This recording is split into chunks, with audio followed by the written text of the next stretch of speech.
BJPക്ക് ഏതെങ്കിലും തരത്തിലുള്ള ഒരു തെരഞ്ഞെടുപ്പ് മേഖലയിലെ അവരുടെ ഒരു അക്കൗണ്ട് അവർക്ക് തുറക്കാൻ പറ്റണമെങ്കിൽ കോൺഗ്രസും ലീഗും UDFും സഹായിക്കണം.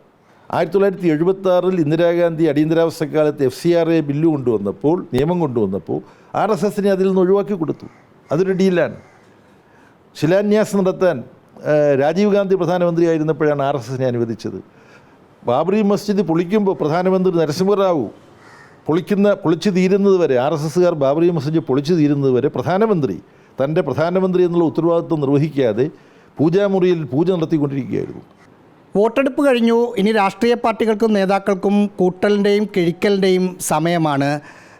പ്രാഥമികമായൊരു വിവരം ഒരുപക്ഷെ എല്ലാ പാർട്ടികളും എടുത്തിട്ടുണ്ടാവും. CPIഎമ്മിൻ്റെ അഖിലേന്ത്യാ ജനറൽ സെക്രട്ടറി MA ബേബിയാണ് നമുക്കൊപ്പം ഉള്ളത്.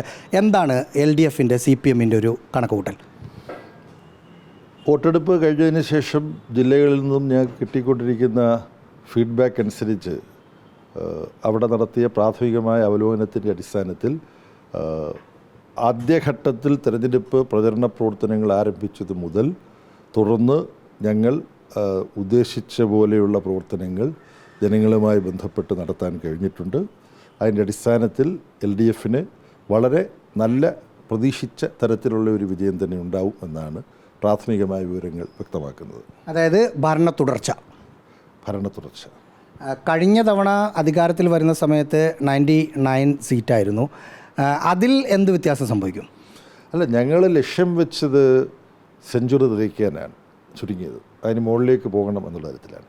കാര്യം LDF ഗവൺമെൻറ് 10 വർഷക്കാലം നടത്തിയ താരതമ്യമില്ലാത്ത ജനക്ഷേമ പരിപാടികൾ, വികസന സംരംഭങ്ങൾ, നാടിൻ്റെ പുരോഗതി ലക്ഷ്യം വെച്ചുകൊണ്ട് കേരളത്തെ ഒരു വിജ്ഞാന സമൂഹമായി വളർത്താനും ഒരു വിജ്ഞാന സമ്പദ്ഘടന വികസിപ്പിക്കാനും പുതിയ തലമുറയ്ക്ക് അവർ ആഗ്രഹിക്കുന്ന തരത്തിലുള്ള നല്ല മാറ്റങ്ങൾ കേരളീയ സമൂഹത്തിൽ ഉണ്ടാക്കാനുമൊക്കെ ഉള്ള പ്രവർത്തനങ്ങളാണ്. അത് വളരെ വലിയൊരു പരിധിയോളം സാക്ഷാത്കരിക്കാൻ കഴിഞ്ഞു. പ്രോഗ്രസ് കാർഡ് ജനങ്ങളുടെ മുമ്പിൽ അവതരിപ്പിച്ചുകൊണ്ടാണ് പുതിയ പ്രകടന പത്രിക അവതരിപ്പിച്ചത്. അത് ഞങ്ങൾക്ക് LDFന് പ്രചരണ പത്രികയല്ല, ഒരു പ്രവർത്തന പത്രികയാണ് എന്ന് ഞങ്ങൾ വ്യക്തമാക്കിയിരുന്നു. ഇതൊക്കെ ജനങ്ങൾക്ക് മനസ്സിലാക്കാൻ കഴിയും എന്നുള്ള ശുഭപ്രതീക്ഷയാണ് ഞങ്ങൾക്കുള്ളത്. ഭരണ തുടർച്ച ഉണ്ടാകും എന്ന് പാർട്ടി കരുതുമ്പോൾ നെക്സ്റ്റ് ക്വസ്റ്റ്യനായി വരുന്നത് ആരാണ് സർക്കാരിനെ നയിക്കാൻ പോകുന്നത്? കഴിഞ്ഞ 2 തവണ പിണറായി വിജയനായിരുന്നു, അദ്ദേഹം തന്നെ ആയിരിക്കും. ഇക്കാര്യം പിണറായിയോട് തന്നെ നിങ്ങളെപ്പോലുള്ള മാധ്യമപ്രവർത്തകർ ചോദിച്ചപ്പോൾ പാർട്ടി കാഴ്ചപ്പാടിൽ നിന്നുകൊണ്ട് അദ്ദേഹം അതിന് മറുപടി പറഞ്ഞിട്ടുണ്ട്. ഞങ്ങൾ ആ കാര്യം തീരുമാനിക്കുന്നത് തെരഞ്ഞെടുപ്പ് ഫലം പുറത്തു വന്നു കഴിഞ്ഞാൽ ഉടനെയാണ്. ആ തീരുമാനം കൈക്കൊള്ളുന്നതിന് CPIഎമ്മിനോ LDFനോ യാതൊരു പ്രയാസങ്ങളും ഉണ്ടാവില്ല. വളരെ സുഗമമായ അക്കാര്യത്തിൽ തീരുമാനം ഉണ്ടാവും. പക്ഷേ ഫലം വരുന്നതിന് മുമ്പ് ഒരിക്കലും ഞങ്ങൾ അതിനെക്കുറിച്ച് ആലോചിക്കുന്നില്ല. ആലോചിച്ചാൽ ഉടനെ ഞങ്ങൾക്ക് തീരുമാനത്തിലെത്താനും കഴിയും. വനിതാ മുഖ്യമന്ത്രി എന്ന ചർച്ച രാഹുൽ ഗാന്ധി കേരളത്തിൽ പ്രചരണത്തിൽ വന്നപ്പോൾ ഉയർത്തിക്കൊണ്ട് വന്നതാണ്.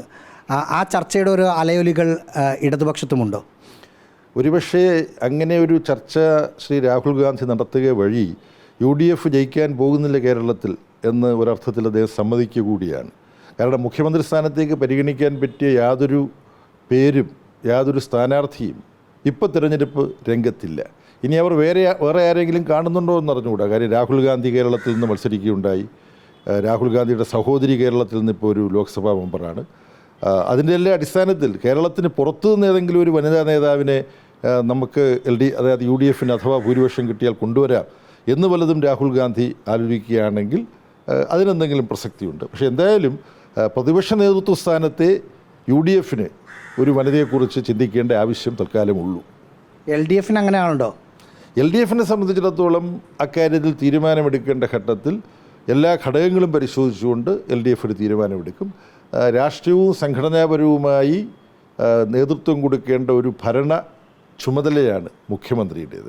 അപ്പം ആ ഗൗരവം പരിഗണിച്ചുകൊണ്ട് പാർട്ടി ഒരു തീരുമാനമെടുക്കും. പക്ഷേ CPIഎമ്മിനെയും LDFനെയും സംബന്ധിച്ചിടത്തോളം വളരെ ബോധപൂർവം ഒരുപിടി പ്രഗത്ഭരായ നേതാക്കന്മാരെ, വനിതാ നേതാക്കന്മാരെ വ്യത്യസ്ത ചുമതലകളിലേക്ക് വളർത്തിക്കൊണ്ടുവരാൻ CPIഎമ്മിന് കഴിയുന്നുണ്ട്. ഇപ്പം 5 വനിതാ CPIഎം നേതാക്കൾ പാർട്ടിയുടെ കേന്ദ്ര കമ്മിറ്റിയിലുണ്ട്. ഗൗരിയമ്മ ഒക്കെ ഉണ്ടായിരുന്ന കാലത്ത് അത്തരത്തിൽ ഗൗരിയമ്മയൊക്കെ കേന്ദ്ര കമ്മിറ്റി വരേണ്ടതായിരുന്നില്ല എന്നുള്ള ചോദ്യം ചോദിച്ചു കഴിഞ്ഞാൽ ഞാൻ അതേന്ന് പറയും. പക്ഷെ അത് അന്നത്തെ സാഹചര്യത്തിൽ പാർട്ടിക്ക് കഴിഞ്ഞിട്ടില്ല. ഇപ്പോൾ അങ്ങനെയല്ല. ഇപ്പോൾ കേരളത്തിൽ നിന്ന് 5 വനിതാ നേതാക്കൾ, അഖിലേന്ത്യാ അടിസ്ഥാനത്തിൽ പ്രവർത്തിക്കുന്ന ശ്രീമതി ടീച്ചർ മുതൽ കേരളം കേന്ദ്രീകരിച്ച് പ്രവർത്തിക്കുന്ന മറ്റ് 4 പേരും അടക്കം. അപ്പോൾ പാർട്ടി സംഘടനാ നേതൃത്വത്തിൽ, രാഷ്ട്രീയ നേതൃത്വത്തിൽ സമർഹമായ പ്രാതിനിധ്യം ഇപ്പോൾ വനിതകൾക്ക് കൊടുക്കാൻ CPIM ശ്രമിച്ചുകൊണ്ടിരിക്കുകയാണ്. ഓരോ മേഖലയിലും തീരുമാനമെടുക്കേണ്ട ഘട്ടത്തിൽ ആലോചിച്ച് CPM തീരുമാനിക്കും. അങ്ങനെ ഒരു ചിന്ത LDFനും CPMനും ഉണ്ടെങ്കിൽ നിങ്ങളുടെ കയ്യിലാണ് ബെസ്റ്റ് ഓപ്ഷൻ ഉള്ളത്. പരിഗണിക്കാൻ, ഈ കാര്യം പരിഗണിക്കുമ്പോൾ എല്ലാവരും പറയുന്ന ഇന്ന ആളുകളെ മുഖ്യമന്ത്രി സ്ഥാനത്തേക്ക് പരിഗണിച്ചുകൂടെ എന്ന് പറയുമ്പോൾ അവർക്ക് പറയാനുള്ള പേരുകളെല്ലാം ഇടതുപക്ഷ ജനാധിപത്യ മുന്നണിയിലുള്ള നേതാക്കന്മാർക്കാണ്. ഞങ്ങൾ വനിതാ മുഖ്യമന്ത്രിയെ കൊണ്ടുവരാൻ ഉദ്ദേശിക്കുന്നു എന്ന് ശ്രീ രാഹുൽ ഗാന്ധി പറയുമ്പോൾ രാഹുൽ ഗാന്ധിക്ക് ചുറ്റുപാട് നോക്കിക്കഴിഞ്ഞാൽ ആ ചുമതലയ്ക്ക് ആലോചിക്കാൻ പറ്റി ആരും കോൺഗ്രസ്സിലോ UDFിലോ ഇല്ല എന്നുള്ളതൊരു പച്ച പരമാർത്ഥമല്ലേ. BJP അക്കൗണ്ട് റീഓപ്പൺ ചെയ്യുമെന്നാണ് അവകാശപ്പെടുന്നത്. എന്താണ് അക്കാര്യത്തിൽ പാർട്ടിയുടെ ഒരു വിലയിരുത്തൽ? BJP കേരളത്തിൽ അക്കൗണ്ട് തുടങ്ങിയത് കോൺഗ്രസിൻ്റെയും UDFിൻ്റെയും സഹായത്തോടു കൂടിയാണ്. നമ്മളിരുന്ന് ഈ സംസാരിക്കുന്ന ജില്ലയിലെ നിയമമണ്ഡലത്തിൽ നിന്ന്. അത് കണക്കുകൾ നോക്കിയാൽ ആർക്കും മനസ്സിലാവുന്നതാണ്. ഇപ്പോൾ ലോക്സഭയിലേക്ക് BJP കേരളത്തിൽ നിന്ന് അക്കൗണ്ട് തുറന്നതും കോൺഗ്രസിൻ്റെ സിറ്റിംഗ് സീറ്റിലാണ്. അവിടെ കോൺഗ്രസിൻ്റെയും UDFിൻ്റെയും വോട്ട് 85,000 കണ്ട് ഇടിഞ്ഞപ്പോഴാണ് 75,000 വോട്ടിന് ഒരു BJPക്കാരൻ ലോക്സഭയിലേക്ക് പോകാൻ പറ്റിയത്. അപ്പം BJPക്ക് ഏതെങ്കിലും തരത്തിലുള്ള ഒരു തെരഞ്ഞെടുപ്പ് മേഖലയിലെ അവരുടെ ഒരു അക്കൗണ്ട് അവർക്ക് തുറക്കാൻ പറ്റണമെങ്കിൽ കോൺഗ്രസും ലീഗും UDFും സഹായിക്കണം. അപ്പോൾ അത് 4-ാം തീയതി നമുക്ക് വ്യക്തമാകും അവരുടെ വല്ല സഹായം ഉണ്ടായിട്ടുണ്ടോ ഇല്ലയോ എന്നുള്ള കാര്യം. ഈ തെരഞ്ഞെടുപ്പിൽ മുഖ്യ പ്രചരണ വിഷയമാക്കി UDF ഉയർത്തിക്കൊണ്ടുവന്ന ഒരു വിഷയം BJP CPM ഡീലാണ്. അത് ഒരു കുറേ അവർക്കത് ലൈവാക്കി നിർത്താൻ പറ്റി. ആളുകളത് വിശ്വസിക്കുമോ? ഒന്നാമത് ഇത്ര അസംബന്ധപൂർണമായ അസത്യം പറഞ്ഞാൽ രാഷ്ട്രീയ സാക്ഷരതയുള്ള കേരളത്തിലെ ജനങ്ങളെ ചിന്താക്കുഴപ്പത്തിലാക്കാൻ അതുവഴി കഴിയുമെന്ന് ഞാൻ കരുതുന്നില്ല. ഇപ്പം കേരളത്തിൽ ഒരു BJPയുമായിട്ടുള്ളൊരു ഡീല് പ്രവർത്തിക്കുന്നുണ്ട്. അത് UDFിൻ്റെതാണ്. തൃശ്ശൂരിലെ മറ്റത്തൂർ പഞ്ചായത്തിൽ പ്രസിഡന്റ് സ്ഥാനവും വൈസ് പ്രസിഡന്റ് സ്ഥാനവും BJPയും കോൺഗ്രസും പരസ്പരം വീതം വെച്ചെടുത്തിരിക്കുകയാണ്. എറണാകുളം ജില്ലയിൽ ഒരു പഞ്ചായത്തിൽ BJP മുന്നണിയിലെ ഘടക പാർട്ടിയായ T20യും കോൺഗ്രസ് UDFും തമ്മിൽ സഹകരിച്ച് പഞ്ചായത്ത് ഭരണം നടത്തുകയാണ്. ഞാൻ കോട്ടയത്ത് ചെന്നപ്പോൾ അവിടുത്തെ സഹാക്കൾ പറഞ്ഞു, കുമരകം പഞ്ചായത്തിൽ BJPയും കോൺഗ്രസും ചേർന്ന് ഒരു സ്വതന്ത്രനെ പഞ്ചായത്ത് പ്രസിഡൻ്റാക്കി LDFിനെ അവിടെ നിന്ന് മാറ്റി നിർത്തുന്നതിൽ അവർ കോട്ട് ആൻഡ് കോട്ട് വിജയിച്ചിരിക്കുകയാണ്. അപ്പോൾ കേരളത്തിൽ ഇപ്പോൾ 3 പഞ്ചായത്തുകളിൽ UDFും BJPയും തമ്മിലുള്ള ഡീല് പ്രവർത്തിച്ചുകൊണ്ടിരിക്കുന്നു. കേരളത്തിൽ നിന്ന് ലോക്സഭയിലേക്കും അസംബ്ലിയിലേക്കും ഓരോ ആളുകൾ ജയിച്ചിട്ടുള്ളപ്പോഴെല്ലാം അത് UDFുമായിട്ടുള്ള ഡീലിൻ്റെ അടിസ്ഥാനത്തിലാണ്. EMSനെ തോൽപ്പിക്കാൻ 1960 ജനസംഘത്തിൻ്റെ ദീനദയാൽ ഉപാധ്യായെ കണ്ട് കോൺഗ്രസ്സുകാർ ഡീലുണ്ടാക്കി. 1971 പാലക്കാട് നിന്ന് മത്സരിച്ച സഖാവ് AKജിയെ തോൽപ്പിക്കാൻ RSSൻ്റെ ജില്ലാ കാര്യവാഹകമായിട്ടുള്ള TC ഗോവിന്ദനെ കോൺഗ്രസ് പിന്തുണച്ചു. ആ 2 പരീക്ഷണങ്ങളും പരാജയപ്പെട്ടു, EMSനും AKജിക്കും എതിരായിട്ട്. അപ്പോൾ പിന്നെ KP ഉണ്ണികൃഷ്ണൻ നിങ്ങളുടെ മാധ്യമരംഗത്തുണ്ടായിരുന്ന ആളാണ്. 1991 അതെ, അടുത്തിടെ അദ്ദേഹം മരിച്ചപ്പോൾ ഉള്ള ഒബിച്ചുറിയിലാളുകൾ പറഞ്ഞു അവിടെ ലീഗും BJPയും കോൺഗ്രസും LDF സ്ഥാനാർത്ഥിയായ KP ഉണ്ണികൃഷ്ണനെ തോൽപ്പിക്കാൻ ശ്രമിച്ചു, പരാജയപ്പെട്ടു. ബേപ്പൂർ അസംബ്ലി മണ്ഡലത്തിൽ RSSകാരനായ ഡോക്ടർ ഗോവിന്ദൻകുട്ടിയെ ലീഗും കോൺഗ്രസും BJPയും പിന്താങ്ങി. പക്ഷേ CPMൻ്റെ TK ഹംസയാണ് ജയിച്ചത്. അപ്പോൾ ഇതെല്ലാമാണ് നമ്മുടെ മുമ്പിലുള്ള യാഥാർത്ഥ്യമെന്നിരിക്കെ 1976 ഇന്ദിരാഗാന്ധി അടിയന്തരാവസ്ഥക്കാലത്ത് FCRA ബില്ല് കൊണ്ടുവന്നപ്പോൾ, നിയമം കൊണ്ടുവന്നപ്പോൾ RSSനെ അതിൽ നിന്ന് ഒഴിവാക്കി കൊടുത്തു. അതൊരു ഡീലാണ്.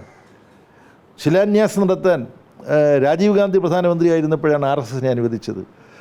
ബാബറി മസ്ജിദ് പൊളിക്കുമ്പോൾ പ്രധാനമന്ത്രി നരസിംഹറാവു പൊളിച്ചു തീരുന്നത് വരെ, RSSകാർ ബാബറി മസ്ജിദ് പൊളിച്ചു തീരുന്നത് വരെ പ്രധാനമന്ത്രി തൻ്റെ പ്രധാനമന്ത്രി എന്നുള്ള ഉത്തരവാദിത്വം നിർവഹിക്കാതെ പൂജാമുറിയിൽ പൂജ നടത്തിക്കൊണ്ടിരിക്കുകയായിരുന്നു.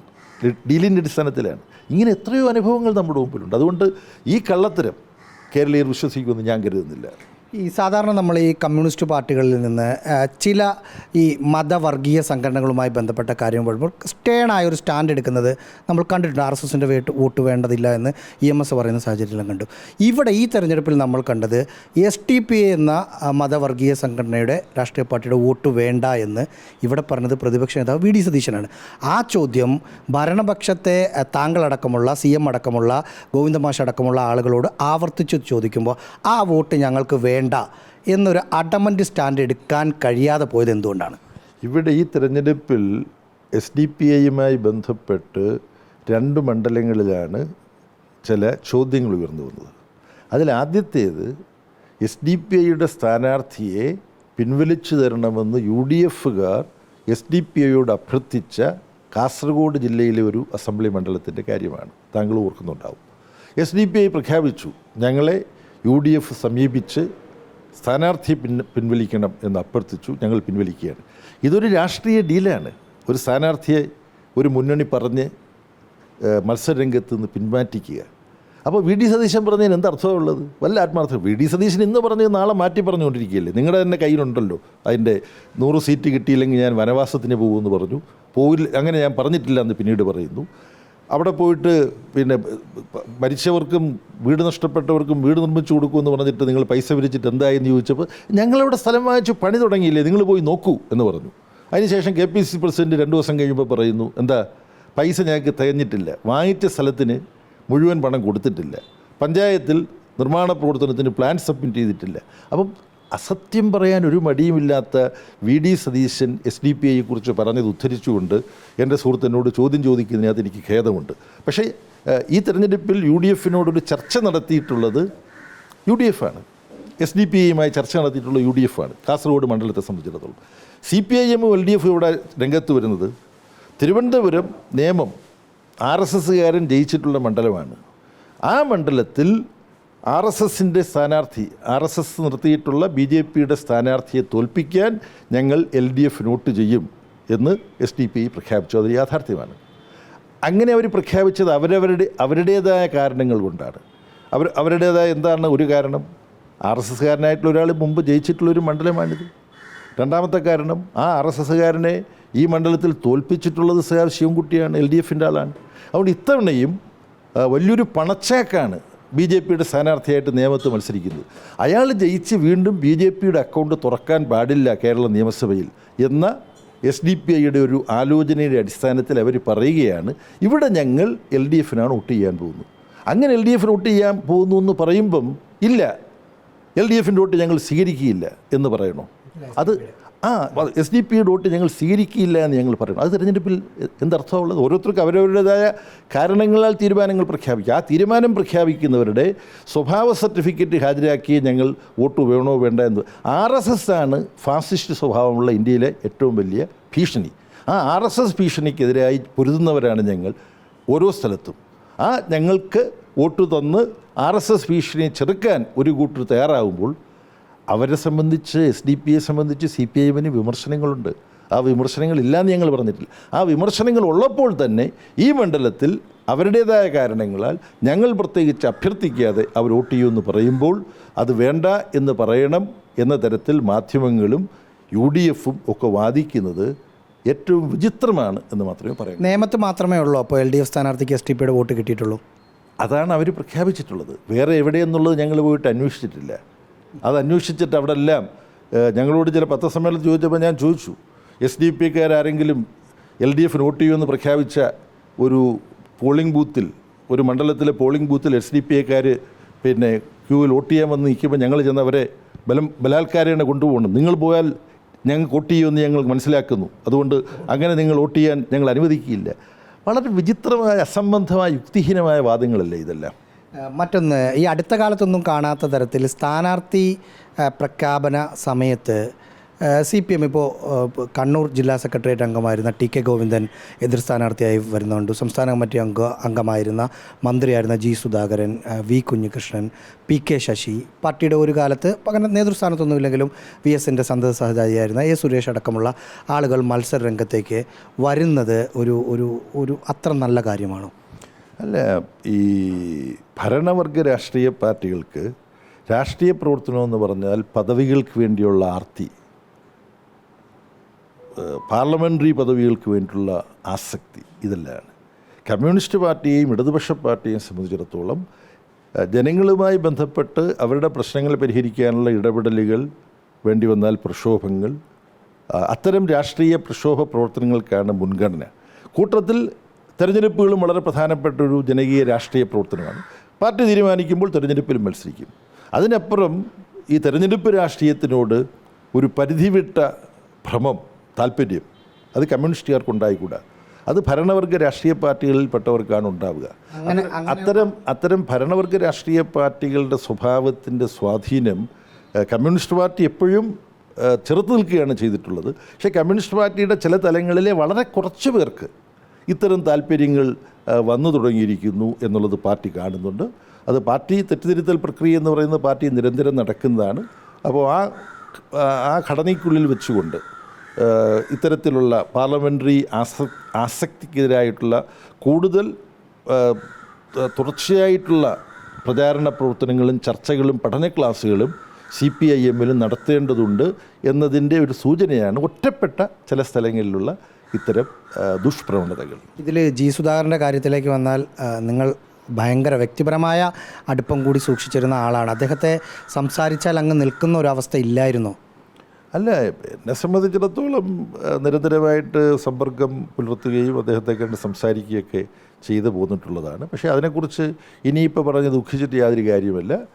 ഇത്തരത്തിൽ വളരെയധികം വേദന തോന്നുന്ന വിധത്തിൽ ഭരണവർഗ രാഷ്ട്രീയ പാർട്ടികളുടെ സ്വാധീനത്തിന് അദ്ദേഹവും വിധേയനായി എന്നുള്ളതാണ് ഇപ്പോഴത്തെ അവസ്ഥ. ഇന്നലെ വോട്ടെടുപ്പിന് ശേഷം പുറത്തേക്ക് ഇറങ്ങാൻ സമയത്ത് അല്ലെങ്കിൽ പോളിംഗ് ബൂത്തിൽ TK ഗോവിന്ദനെ പാർട്ടി പ്രവർത്തകർ തടയുന്നതും വെല്ലുവിളിക്കുന്നതൊക്കെ കണ്ട്, അത് ശരിയാണോ? എൻ്റെ ശ്രദ്ധയിൽപ്പെട്ടൊരു കാര്യമല്ല ഇത്. ജനാധിപത്യപരമായ രാഷ്ട്രീയ സംഘടനാ പ്രവർത്തനത്തിനുള്ള സ്വാതന്ത്ര്യം എല്ലാവർക്കും ഉണ്ടാവണം. അതിനെതിരായിട്ട് CPIM ഒരിക്കലും ഒരു നിലപാട് സ്വീകരിക്കുമെന്ന് ഞാൻ കരുതുന്നില്ല. യഥാർത്ഥത്തിൽ എന്താണ് സംഭവിച്ചതെന്നുള്ളത് കൂടുതൽ മനസ്സിലാക്കിയാലേ എനിക്ക് പ്രതികരിക്കാൻ കഴിയുള്ളൂ. ഒന്നാം പിണറായി വിജയൻ സർക്കാരിൽ നിന്ന് രണ്ടാം പിണറായി വിജയൻ സർക്കാരിലേക്ക് വന്നപ്പോൾ മന്ത്രിമാരെ മുഴുവൻ മാറ്റി പുതുമുഖങ്ങളെ കൊണ്ടുവരുന്ന ഒരു രീതിയാണ് കണ്ടത്. ഇത്തവണ അങ്ങനെയായിരിക്കും? ഇപ്പറഞ്ഞ പോലെ ആരുടെ നേതൃത്വത്തിലുള്ള ഗവൺമെൻറ്റാണ് ഉണ്ടാകേണ്ടത് എന്നുള്ള കാര്യം തീരുമാനിക്കുന്നത് പോലെ പുതിയ LDF ഗവൺമെൻറ് ജനങ്ങൾ ഞങ്ങളിപ്പോൾ പ്രതീക്ഷിക്കുന്നത് പോലെ ഭൂരിപക്ഷം നൽകി LDF ഗവൺമെൻറ് രൂപവൽക്കരിക്കുന്ന എന്ന ഒരു സാഹചര്യം ഉണ്ടാവുകയാണെങ്കിൽ എല്ലാ ഘടകങ്ങളും പരിഗണിച്ചുകൊണ്ട് ഏറ്റവും ഫലപ്രദമായി ജനസേവനം നടത്താൻ, വികസന പ്രവർത്തനം നടത്താൻ സഹായകമായ തരത്തിൽ ശേഷിയുള്ള ഒരുപാട് പേര് LDFൻ്റെ സ്ഥാനാർത്ഥികളായിട്ട് CPIM-ൽ നിന്നും മറ്റ് ഘടക പാർട്ടികളിൽ നിന്നും മത്സരിച്ചിട്ടുണ്ട്. അതിലേറ്റവും മികച്ചവരെ നോക്കി മറ്റ് പരിഗണിക്കേണ്ട എല്ലാ ഘടകങ്ങളും പരിശോധിച്ചുകൊണ്ട് വളരെ ഫലപ്രദമായി പ്രവർത്തിക്കുന്ന, വിജയകരമായി പ്രവർത്തിക്കുന്ന ഒരു ഗവൺമെൻറ് രൂപവൽക്കരിക്കാൻ കഴിയും. അതിൽ മാനദണ്ഡങ്ങൾ മുമ്പ് പിന്തുടർന്നിട്ടുള്ള മാനദണ്ഡങ്ങളുണ്ട്. ആ മാനദണ്ഡങ്ങളിൽ കാലോചിതമായിട്ട് എന്തെങ്കിലും മാറ്റം വരുത്തണമെങ്കിൽ അക്കാര്യവും കേരളത്തിലെ പാർട്ടിയുടെ സംസ്ഥാന നേതൃത്വത്തിന് ചർച്ച ചെയ്ത് തീരുമാനിക്കാൻ കഴിയും. അഖിലേന്ത്യാ പാർട്ടിയും അവർക്ക് അക്കാര്യത്തിൽ വേണ്ട സഹായങ്ങൾ ചെയ്യുന്നതായിരിക്കും. പ്രാഥമികമായ കണക്കുകൾ പാർട്ടി എടുക്കുന്നതേ ഉള്ളൂ. മറ്റന്നാൾ സംസ്ഥാന സെക്രട്ടേറിയറ്റ് ചേരുന്നുണ്ട്. അതിലായിരിക്കും വിശദമായ ചർച്ചകൾ നടക്കുക. എന്തായാലും ഭരണ തുടർച്ച ഉണ്ടാകും എന്ന കാര്യത്തിൽ CPM നേതാക്കൾക്കാർക്കും ഒരു സംശയമില്ല. അതാണ് MA ബേബി നമ്മളോട് പങ്കുവച്ചതും. വീഡിയോ ജേർണലിസ്റ്റ് ബിബിൻ കുമാറിനൊപ്പം reporter Rahees Rasheed, in reporter, Thiruvananthapuram.